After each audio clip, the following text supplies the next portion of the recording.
and we will be on Thar this time, which is the starting map for the finals in third place. However, the third place game will go straight to Festive Present 2 version 2 because Team Angry Nubs has dropped out.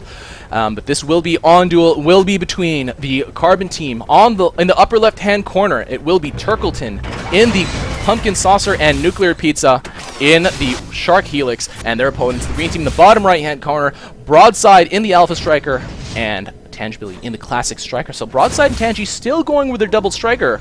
You know, Tangi going previously in this tournament has been going Helix, yes.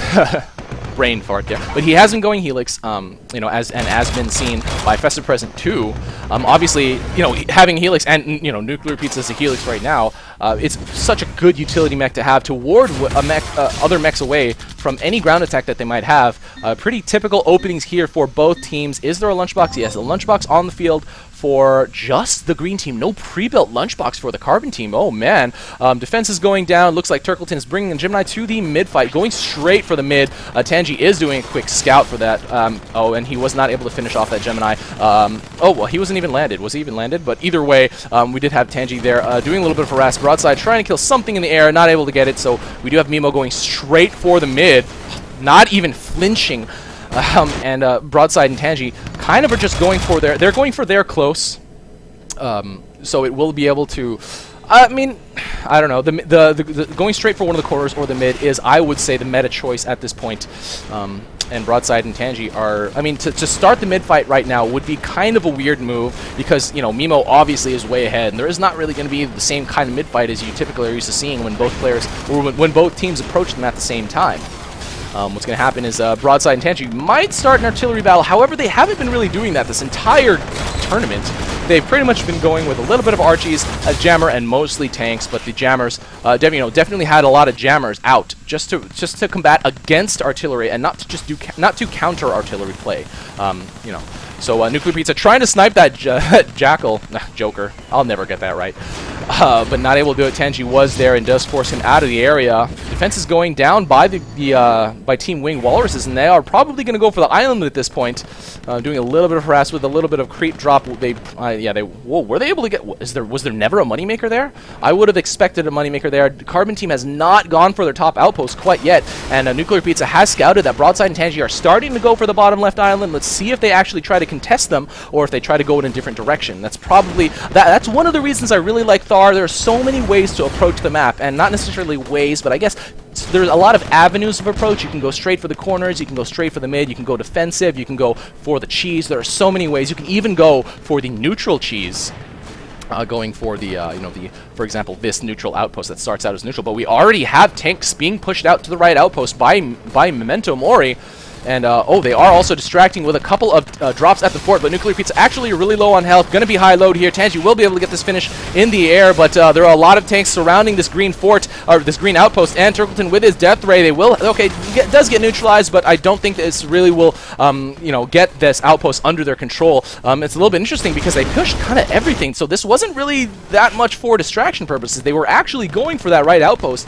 I don't know if they scouted it or not. I mean, I would assume so, just because these players are, they know exactly how to approach, just AirMech 101, scout first, especially because it's so quick to scout.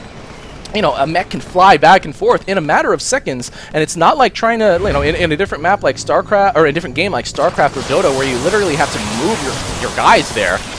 You can move your guys there here, but you move so much faster, and it's a little bit ridiculous how fast that happens. And the green team already moving out from the bottom island. I'm not sure why they're going so aggressive. I do think that they should start socketing down here, although there's not going to be, I guess maybe they're trying to control the pressure and keep it on the, they're moving it out, and they set it on hold position, so the green team can't really do too much advancing on that bottom left island. Once again, I still would expect to see moneymakers already down there once they took the island, because that's a huge advantage. The Carbon team now does have this top outpost under control. Nothing socketed in that socket. Moneymaker there on the left side for the green team. A fair unit cluster here. I'm not really sure what they're trying to get at besides defense with that unit cluster. I guess you could also eventually move out with it. NuclearPizza trying, Broadside and Tangi trying to focus him down over his post, but it's kind of hard to do that. NuclearPizza trying to use the cliff as cover. but not able to kill anything. Gets chased away by Broadside in that Alpha Striker, and Tangi creating a pretty large unit cluster over there. A lot of units here at mid for the Carbon team. Oh, and I think now we are going to see a direct post fight. There hasn't really been one, to be honest, in this game so far, but Tangi is going to start pushing for the top. Turkleton is ferrying, and as that saucer, he will be able to do it pretty quickly. Oh, but he doesn't want to waste too much energy. He's going way over the top of the map to be able to do it. Oh, and a couple distraction jokers. They are going for the fort. They will create the the "you are being attacked" sound, and Broadside actually able to finish off one of the tanks here.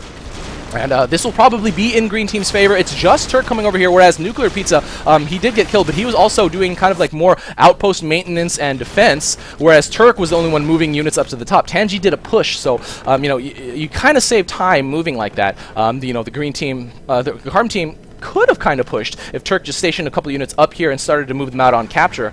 I guess that was an option. The Carbon team now starting to move out. Tangi does scout that immediately.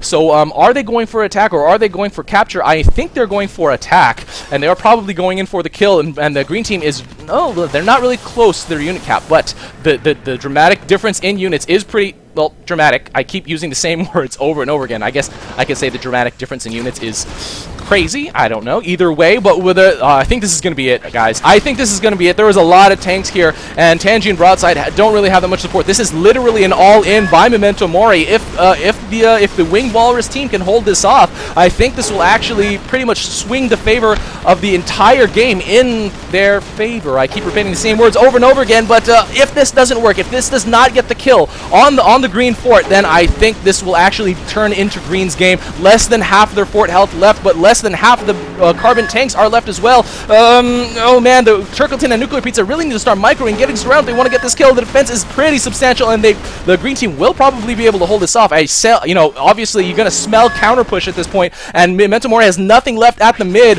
Oh man, when was this sent out? I am so blind out. Memento Mori has to defend against this, and Tangi and Broadside are all okay. Yeah, it's counter push coming out. The mid will go into their control.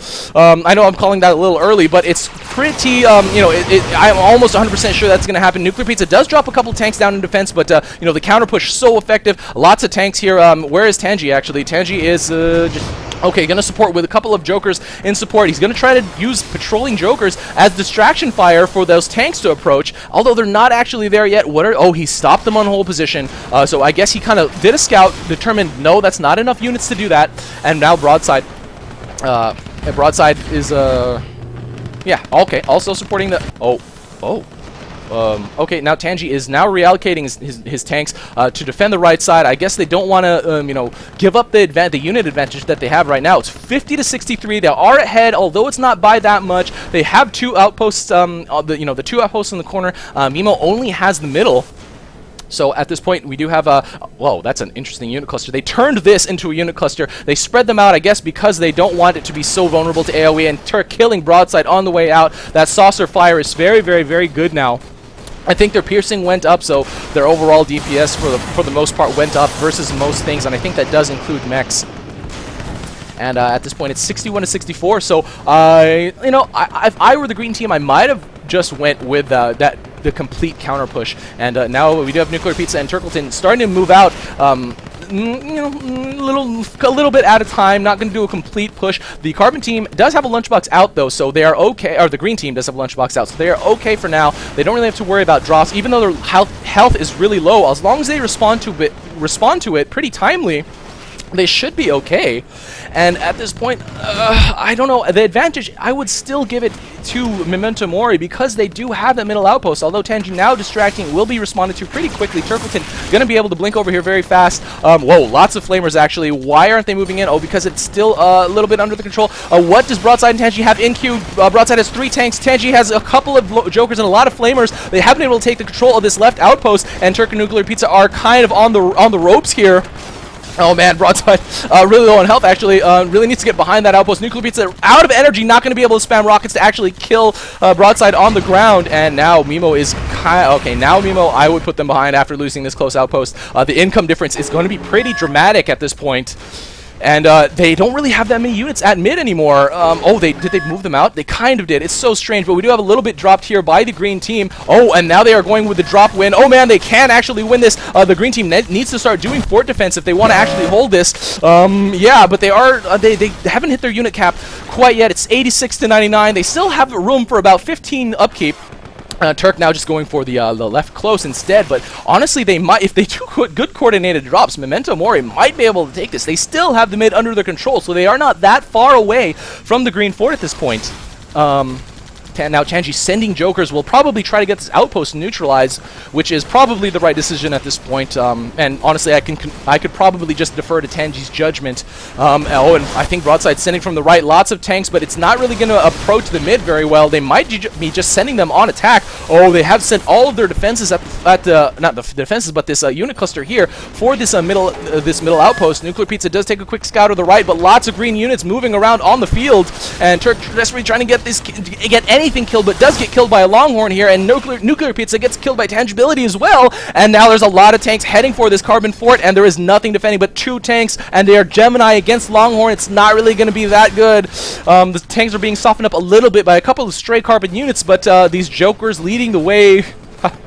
That's not really that significant, but I said it anyway. And lots of tanks now. Broadside is going to start to get us around. I would expect a little bit more pressure to go down as well. Maybe even more sending. Well, they kind of, I don't know if you can really call this an all-in push, but there's a pretty good units around. The carbon fort health is going down at a pretty steady rate. And if you just look at the map control, it's now very, very green. Turkleton and NuclearPizza are really, really far behind at this point. They only have that top outpost under their control. Tangi and Broadside doing incredibly effective strategic moves, and you know, going for this cheese. That was a great scout, a great read by whoever decided to make that cheese drop, and you know, that push from NuclearPizza and Turk didn't really work the way that they wanted it to. Obviously, at first, I thought it was going to work because the green fort had pretty much nothing, but it was scouted so early, and now these Longhorn are probably just going to be all finished off, but the last outpost will go to green's control, I would assume, because there's so many units now surrounding it. Turk with his death ray getting finished off on the ground by Tangi. And this last outpost, this last bastion of hope for Memento Mori in this game is going to be, well, neutralized. There you go. And the Fort Turtle will kind of begin, but you know, with the new domination damage mechanic, all the green team has to do is take that top outpost and you know, hold it for long enough. And at this point, even it's 87 to 33. The you know, the carbon team is way above their unit cap. Well, enough above their unit cap so that they can't really mount too much of an offense. Probably have to start going with defense. What choice are they going to do, though? I don't think they're going to have an even opportunity to make a choice because we already have a green tank push, a pretty substantial one. NuclearPizza now does see it. If Turk and NuclearPizza knew that this was coming, they might have just stayed at the fort for defense and you know, a complementary counter push. But Tangibility killing NuclearPizza there. Turk does start to defend. What does Turk have in his build queue? Nothing. He's just going to drop for more death ray. Does he have abduct? He only has level 2 abduct, and now the tank push is here. Tangi and Broadside putting so much pressure on this fort at this point, and honestly, I'm dramatically exaggerating because they have the entire map controlled, so this is pretty much an inevitability. And now Tangi getting pretty good surround. Broadside is here to support as well. NuclearPizza and Turkleton do not, well, this is going to be GG. Lots of tanks, lots of action, lots of pushing, and that is it. Team Winged Walruses take game 1 of the final match. 1 game to go for Team Winged Walruses, but do not count Memento Mori out yet. They have insane strategies, insane skill, and I would probably say, in terms of, you know, manipulating the game as a whole, they are probably the smartest team out there right now. So that was game 1, guys. Stay tuned for game 2 of the finals.